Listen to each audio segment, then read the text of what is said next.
Hi everybody, it's Becky again at Keystone Ford Service, and today we're going to be talking about winterizing your car.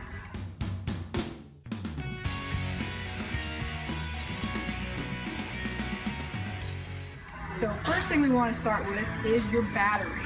So we want to make sure that we have proper amperage to start your battery up in these cold winter months when it tends to need more power to get your vehicle started. What you can do is bring it in and we'll have a free testing for you with your multi-point service and let you know if your battery just needs a recharge or if we should get you a new one. Something else is windshield wipers. A lot of times it's recommended that about once a year you should change out your wiper blades.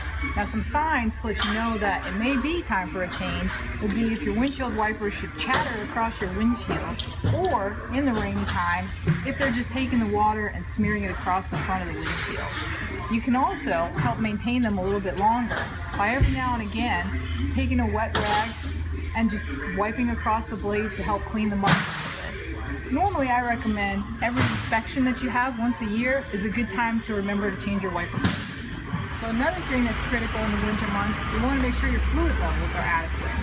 A lot of times you're using windshield washer fluid more than normal, so let's make sure that we have proper fluid in there for that, as well as we can also test your coolant level for you and make sure that it's going to go down to those really frigid temperatures without freezing over for you.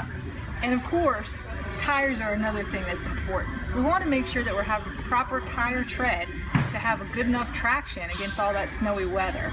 Now a little tip for all of you with pickup trucks that are empty in the back of the bed, I suggest you either carry around some cat litter or a bag of sand. Not only does it help weigh down the back of the truck for better traction, but if you should get stuck in a rut, you can always open that up and sprinkle some of it underneath the wheels for a little extra traction on those snowy days. And lastly, just in case you should happen to wind up stranded for a little while or incapacitated and unable to move in the vehicle, we've got a blanket for warmth or a thermal blanket if you have one, and a first aid kit just in case there's any injuries occurred. Another thing to keep in mind too, a portable shovel or a foldable shovel, just in case you might have to dig yourself out of some trickier spots that the sand or the cat litter might not work.